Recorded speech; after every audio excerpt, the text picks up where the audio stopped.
douce, on dirait de la soie. La quête d'une chanson. Quel être je deviens? Et ton cœur se distrait quelquefois de sa propre rumeur au bruit de cette plainte indomptable et sauvage. Tout jardin et tout intimoun, l'encoudia et la ouzi. Y ap fêté, y ap chanté, y ap planté. Alter Radio.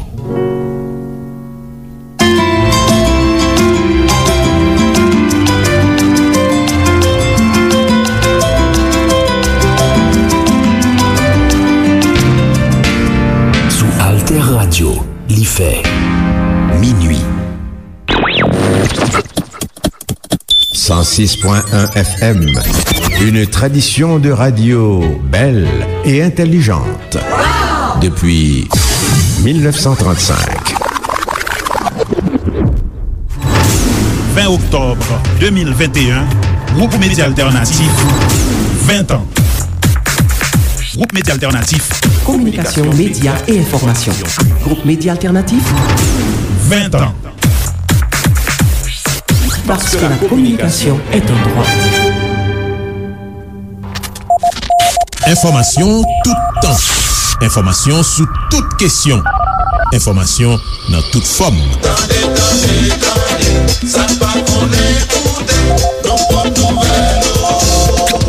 Information l'ennui ou la journée sous Alter Radio 106.1. Information ou n'al pi loin. 24 ans. Journal Alter Radio. 24 ans. 24 ans, information besoin sous Alter Radio.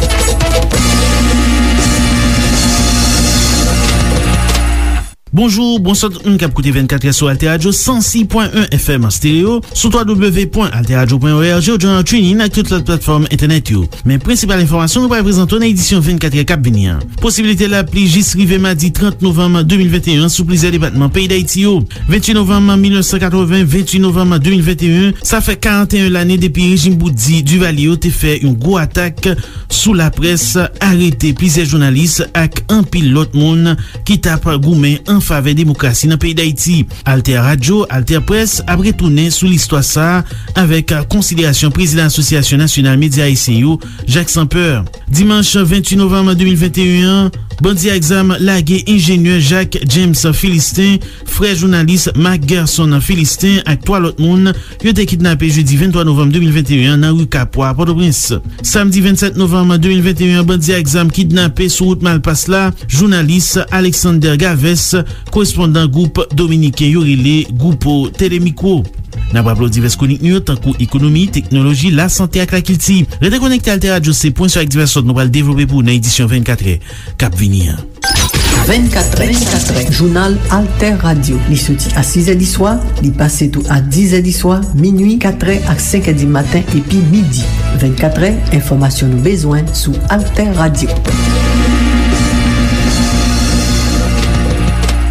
Bienvenue dans le développement 24 jan notab di nan tityo. Posibilite la pli jiskive madi 30 novembre 2021 sou plizier département pays d'Haïti yo. Nou nan denye jou période cyclone l'année 2021, tan plus ou moins humide nan environnement Gozile Caraïbio koumonsman semen sa. Se yon sityasyon ki permette gen soleil ak vent pendant jounen sou pays d'Haïti. Chalet jounen ak bouleves lokal nan tan pral bay ti aktivite la pli nan apremidi ak aswe divers kote sou pays d'Haïti. Se sitou sou département Sides, Sid, Grand dans ni pa l'ouest, kote nou jwen zone métropolitaine Port-au-Prince lan ap gen la pli sa yo. Gen nuage depi nan matin, rive nan apremidi ak aswe, gen soleil, men nivou chalet ap wou pandan jounen soti nan 34°C, temperati an pral desan an 22 poal 18°C nan aswe. A pati aswe, rive lan nuit lan, temperati an afret sou departement pays d'Haïti yo. Gen tou posibilite la pli ki mache ak loray sou lan mer, espesyalman bokot noyo ak bokot sid yo. De tan yo va evite rentre nan fon lan mer kap mouve en pil, kapten bato, chaloup, boafouye yo, dwe kontinuye pren prekousyon bo tout kot yo. Vag yo ap monte nan nivou 6 piye route, bokot noyo ak 5 piye route, bokot sid yo. 28 novembre 1980, 28 novembre 2021, ça fait 41 l'année depuis régime Boudi Duvalier te fait un gros attaque sous la presse, arrêté plusieurs journalistes ak un pilote monde qui tape goumen en faveur démocratie dans pays d'Haïti. Alter Radio ak Alter Presse a retourné sous l'histoire ça avec considération président Association nationale média haïtien Jacques Sampeur. Il rappelait qu'il y a plusieurs journalistes en période là, tant que Jean-Dominique, directeur général Radio Haïti Inter, ak Liliane Pierre-Paul, ensemble avec plusieurs autres journalistes, yo pas dû oublier pour bataille yo te mené pour libérer la parole dans période là. On écoute Jacques Sampeur pour plus de détails. 28 novembre 1980, c'était la catastrophe, la débandade, le deuil dans la presse. Parce que il y avait cette presse qui avait osé. Et parce que l'homme tout que presse a été osé, hein, parce que et pas de café démocratie du tout à cette époque. T'es gagné un lieu d'espoir à partir de signal que les États-Unis voyaient sur Haïti et par la présence de Jimmy Carter au pouvoir. Et puis gagné des journalistes et des propriétaires de médias qui osaient. Et c'est nos paquets de risques, c'est ça qui fait que nous respectons mon ça en pile, parce que je ne vous dis, malgré tout ce qu'on entendait, l'habitué parlait, l'habitué dit non, l'habitué dit ça qui passé. Mais à cette époque, personne ne va oser dire ça qui passé.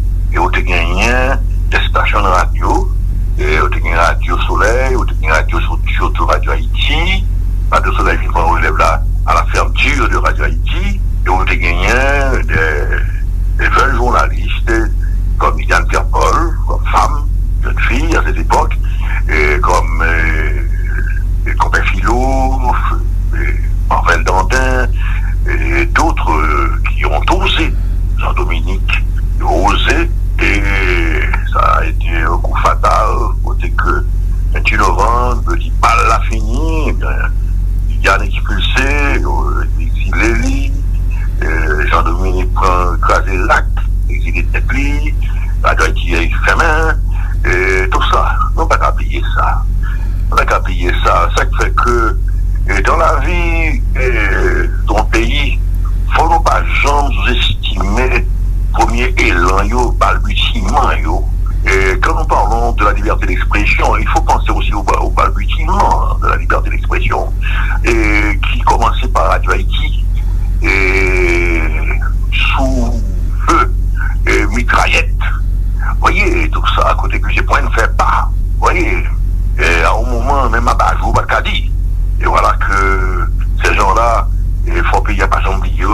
Yon l'autre bord, Jacques Sampeur fait qu'on est génération qui était là avant l'année 1986 là, te gen un pile courage pour l'été osé camper devant Lyon, devant Tigla pour l'été dit Madiga nous pas peur comparativement à génération Kounia qui habitué tendé journaliste te kon dénoncer ça pas bon. Li dénoncer le fait journée jodi a pas gen aucune sécurité pour journaliste yo, pays a vinn tourner en jungle. On écoute Jacques Sampeur pour plus de détails. Capable tous certainement pour monde qui chevauché sous plusieurs époques, sous plusieurs générations, nous sommes capables de dire ça que génération antérieure à 86 là, et j'ai grand le courage pour te oser dire, et devant Lyon, devant Tic là, féroce là, que Madiga Mbakao.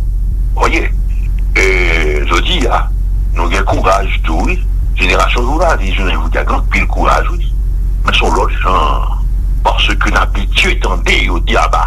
L'habitude tendait, il dit, non, nous ne voulons pas. Non, nous ne parlons pas ça. Vous voyez, mais malgré tout, les lions sont toujours féroces. Les lions sont lâchés. Et nous n'avons aucune sécurité. qui pour dire ça que attendez non, ça c'est journaliste pas moyen. Je vous dis c'est la jungle. Voyez, d'où s'il a fait donc un parallèle, on pourrait que il y a deux cas de figure avec deux nuances différentes. Nuance première nuance ça veut dire encore, c'est que mon pas d'habitude parler ben et puis qu'on coupe qui parler d'où il peut des falles et comme martyr et comme pionnier avec le niveau d'IA sur les brisés de ceux qui ont déjà parlé. Nous jeunes des courageux, des héros qui disent n'a pas les tout même si mourir. On a commencé par les journalistes du temps antérieur à 86 avec la lutte pour la liberté d'expression, mon ami. C'était président ANMH là, Jacques Sampeur. Dimanche 28 novembre 2021, bandi a exam lage ingénieur James Philistin, frère journaliste Mark Gerson Philistin ak 3 lot moun yo te kidnappé jeudi 23 novembre 2021 nan rue Kapwa, Port-au-Prince. Se frère victime nan Mark Gerson Philistin ki konfirme informasyon nan la presse, men pa gen aucun informasyon ki disponible sou kondisyon libération. La viseur yo te mande gros somme l'argent pou yo te kapab lage frère journaliste la ki te akompagné ak 3 lot moun. Nan brable populasyon kap vive nan rue Kapwa te organize un gros mouvement protestasyon kote yo te mette barricade nan zon nan pou yo te protester kont Zaksa epi pou yo te exige libération li. Samedi 27 novembre 2021, bandi a exam kidnappé sou route Malpasse la, journaliste Alexander Galvez, correspondant groupe dominicain Yorile, groupe Telemiko. N'a rappelé Alexander Galvez, c'était présentateur rubrique qui est ti cause nan Panyol nan radio Caraïbe FM. Gang aksam yo apre a poursuivre za kidnapping yo sou territoire national la, gang 400 marouzo yo toujou gen nan men yo 15 missionnaires américains ak Canadiens yo kidnappé debi samedi 16 octobre 2021. Nan republikasyon li fè sou site internet liyan, Christian Aid Ministries kontinue mande libération resotaj yo. Eske se pral la tolérance zéro pou bandi tout bon vre, jan gouvernement de facto an promet sa, klima la terre se yon nan pi gros défi nan mouman kote zak violans yo, pami yo, zak kidnapping yo ap multiplié sou territoire national la, se dizon parti politique Ensemble Nou Fort ki gen reprezentan nan gouvernement de facto Ariel Henry ki tap pale nan emisyon Tichès Bas ou Alter Radio 106.1 FM. Devan nivou komplikasyon, kriz insékurité a, kesyon a pose sou kapasite réel ak volonté politik, gouvernement ki la pou rive tabli ke pose tout bon nan peyi a, yo insiste tou sou ekonomi peyi a kap fin krasi net. Jean Tolbert Alexis fè konen modod Ariel Henry Claire kou de lokok, se tolérance zéro pou bandi ki pase yon lot vites denye jou sa yo nan kidnappé moun. An kouten la mikro Alter Radio. Son beaucoup prend naissance dans commune Gautier et puis chemin faisant on a parlé de 400 maouzo exactement tellement vinn gagne faiblesse dans la sécurité couple la descente et puis comme plus gros centre d'activité économique c'est quoi des bouquets pas bien quoi des bouquets avec 2004 opération Bagdad marché quoi vous ça crasé quoi des bouquets vinn au marché de ville et tout au marché de région avec frontière tout près Malpasse on a acheté ça veut dire que quoi des bouquets vinn au gros centre en pile gros commerce là en bas la ville là marché Titoni yo déménager à Santo on paquet gros dépôt bon on connaît des grandes l'activité économique elle dit bandit ouais qu'on va passer mon appareil dit que groupe armé a vinn goumen pour capable influencer zone ça pour et puis bah elle a envahi dit que le message est clair le premier ministre clair faut que sécurité a rétabli pas de tolérance zéro ça veut dire que pas de tolérance politique c'est résultat qu'on dit à mon attendre faut que population fonctionner faut que la vie reprenne faut que territoire qui occupé par bonne armée faut que la police reprenne. C'était ancien député Jean Tolbert Alexis. 4 mois après Ariel Henry rive nan primatia, violence ak insécurité a engravé et puis paralysé économie en net pendant gang yo valé terrain. Nan semaine passée, certains jours, yo compté plus passé 20 cas kidnapping moun nan diverses couches nan population et puis nan divers secteurs activités. En plus, diverses zones gang yo contrôlé, yo te même rive mette main sou yon ressources stratégiques tant kou gaz la, sa ki bay yon crise sans pareil. Malgré yon lot leadership nan tête la police la, qui t'a semblé vle affronter problème insécurité a, un pile militant ak dirigeant organisation politique questionné yo sous volonté premier ministre de facto a qui présentait tête li comme héritier ancien président Jovenel Moïse et puis qui voulait appliquer j'ai fait main agenda ancien chef l'État. Plusieurs partis politiques rejeté remaniement ministériel Ariel Henry yo qualifié comme yon partage gâteau. Genyen qui montre yo gen doute, mais tout genyen l'autre qui montre yo satisfait et puis qui bat bravo pour équilibre yo dit qui tabli nan mitan équipe gouvernement.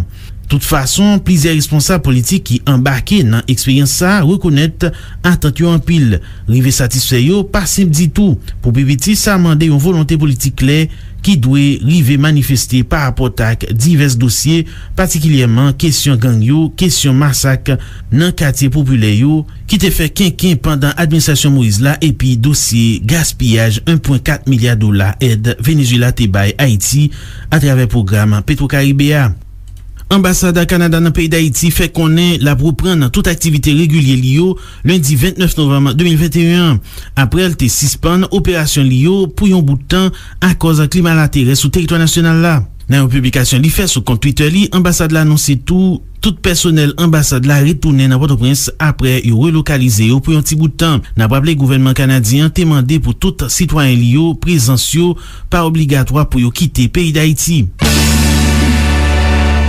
Dimanche 28 novembre 2021, l'armée République Dominicaine nan di li arrêté plis passe yon centaine migrants haïtiens ki tap essayé rentrer sans papier sous territoire voisin pays d'Haïti a. Plusieurs membres service renseignement l'armée dominicaine di yo arrêté dimanche 28 novembre 2021 deux autobus qui tap fait transport commun nan Elias Pina deske yo tap essayé passer plusieurs migrants haïtiens qui te sans papier en République Dominicaine. 55 migrants haïtiens sa yo qui te nan yon premier autobus te en situation irrégulier parmi yo 33 garçons, 10 femmes ak 12 timoun yo te planifié pou yo te ale nan Santo Domingo nan moment kote l'armée dominicaine te arrêté yo pendant yon contrôle routine nan poste Guanito nan San Juan. Nan deuxième autobus la, yo tap pote même quantité migrants haïtiens sa yo, gen plize nan yo ki tap tante échappé pou yo en bas men l'armée dominicaine. Pou kounya, l'armée dominicaine mène migrants haïtiens sa yo ak tout autobus lan nan département migrants en République Dominicaine nan poursuite ki nécessaire yo.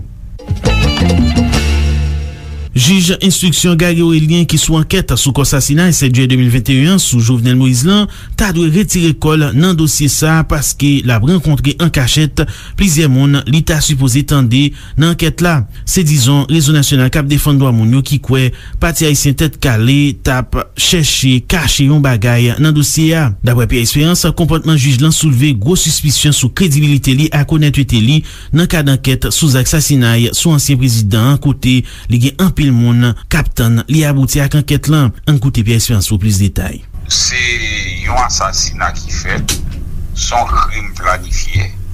Gen apil moun ki nan prison ki ou prive de liberté yo a tort ou a raison.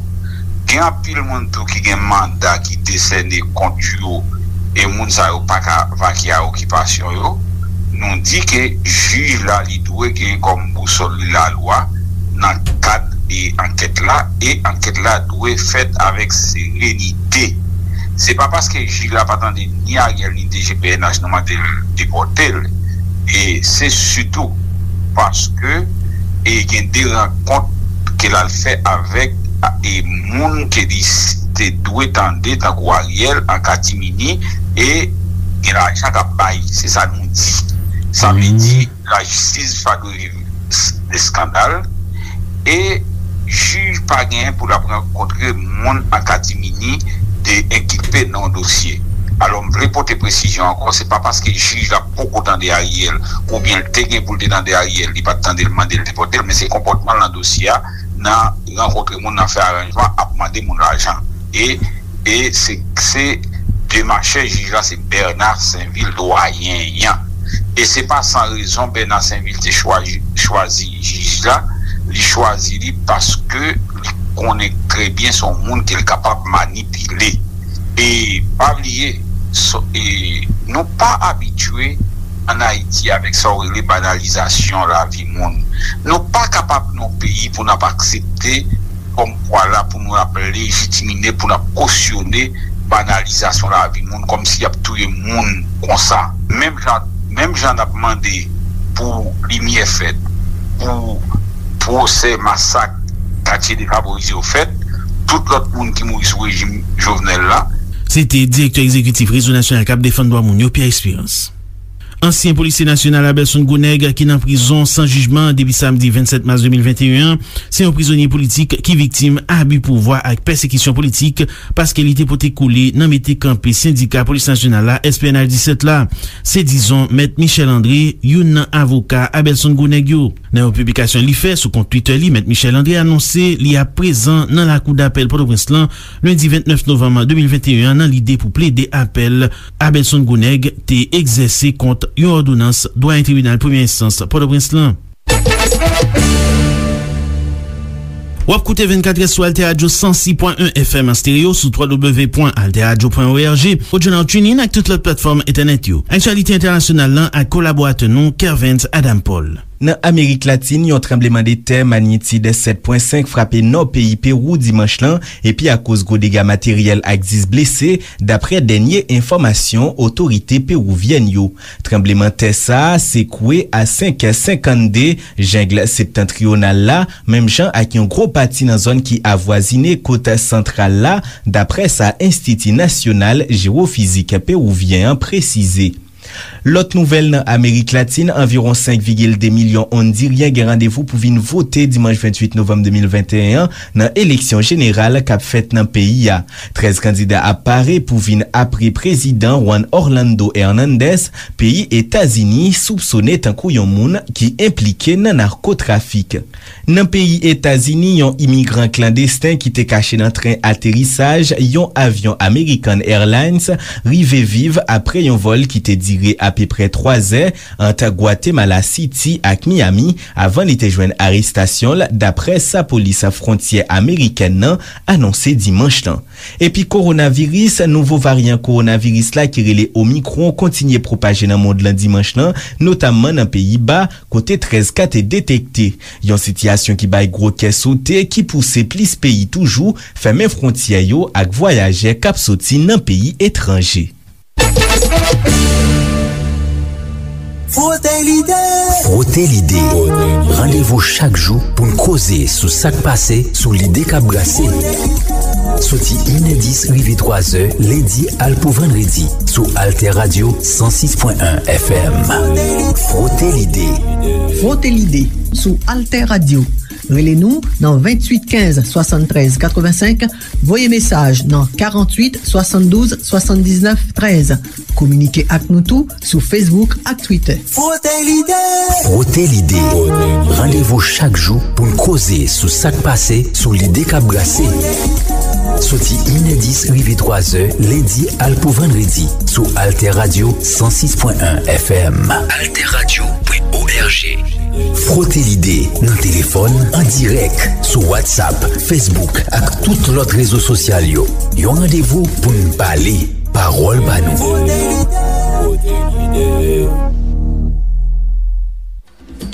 Tout professionnel radio, femme kou garçon, nan vil Inch, Port-au-Prince, Okay, Jacmel, Gonaïve ak Semak, projet Abondoi, organisasyon projet Tomondo ap ekzekite en partenariat ak RNDDH, ap evite nou nan yon gwo konkou esport radio sou doa pou prizonye ou bien ansyen prizonye vive tankou moun. Fayon esport radio ki dire entre 40 ak 60 secondes pou piplis sou tem si la. La loi garanti doit tout moun pou vive tankou moun, ki tou nan prison, ki tou se ansyen prizonye. Epi, ekri sou nimero si la. 48 72 79 13 pou mande formule inscription pa ou la ka permet ou participer nan konkou si la. Pou prodiksyon ou an seleksyone, li dwe respekte tem konkoua, kantite tan ki mande pou esport la direa, li dwe orijinal. Sa vle di, se yon esport ki fet pou konkoua mem. Li dwe fet nan lang kreol haisyen, kalite son an dwe estanda. Inscription pou konkou esport radio sa ap komanse 24 novembre pou li bout 3 décembre 2021 avan minuit. Participasyon an gratis ti chéri. Pou plus informasyon, rele nan 46 24 90 23 28 16 0101. Projet sa jwenn bourad l'agent Union Européenne. Message ça, pas engagé Union Européenne.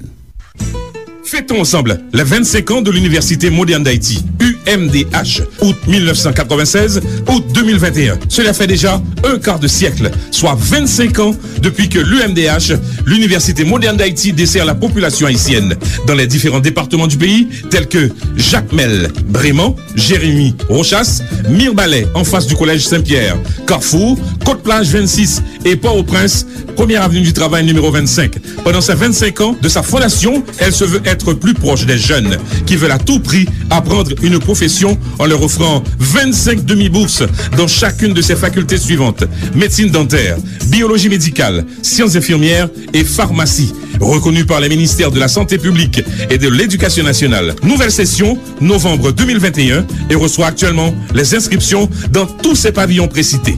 Nous vous attendons ou appelez-nous au 48 02 26 72 22 26 78 76. Contactez-nous sur le web www.umdhedu.net. UMDH, l'université de la population haïtienne. Tout un univers radiophonique en podcast. Alter Radio. Retrouvez quotidiennement les principaux journaux, magazines et rubriques d'Alter Radio sur mixcloud.com/alterradio. Alter Radio. Alter Radio, une autre idée de la radio.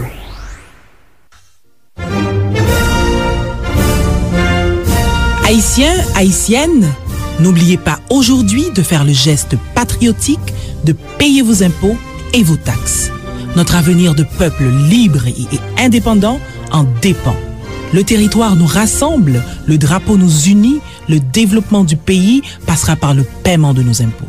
Solidarisons-nous par l'impôt pour une autre Haïti. C'était un message de la Direction Générale des Impôts, DGI.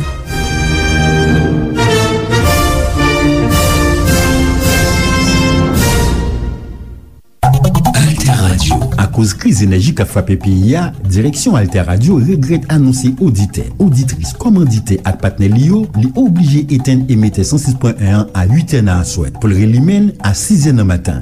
Diffusion a continué sans arrêter sur Internet. Alter Radio. Merci pour compréhension.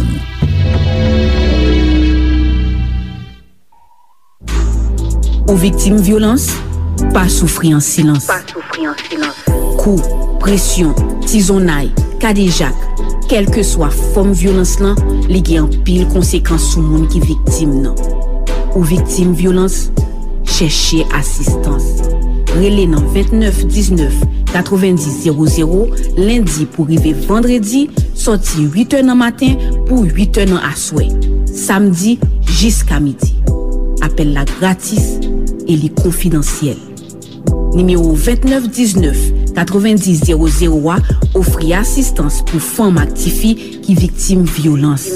Ou victimes violence, nous la pour et n'a coûté. Service Anijansa, c'est une initiative Association Haïtien Psychologie ak Sipo Fondation Toya ak Care Haïti.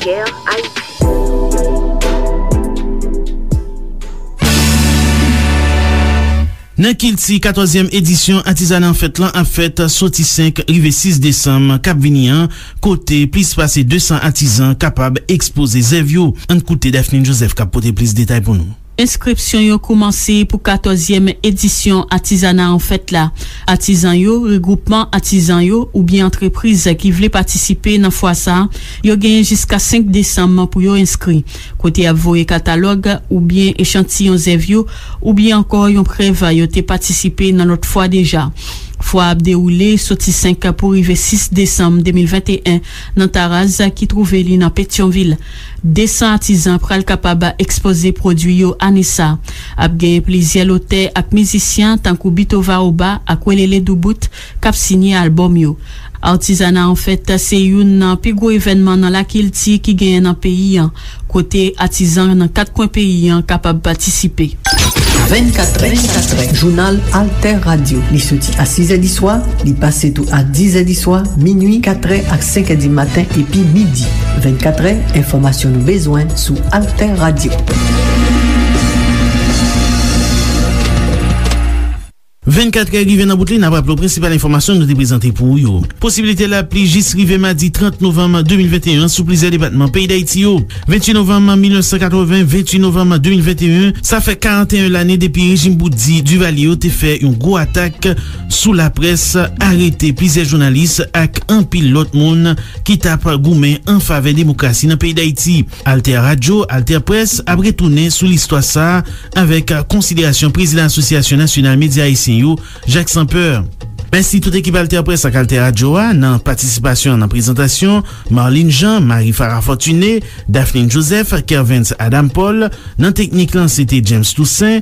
Nan supervision c'était Ronald Colbert ak Emmanuel Marino Bruno. Nan mikwa avek ou c'était Jean-Élie Paul. Edisyon journal sa nan jwenni en podcast Alter Radio sou Mixcloud ak Zeno Radio. Bye bye tout le monde. 24 Journal Alter Radio. 24 informasyon nou bezwen sou Alter Radio.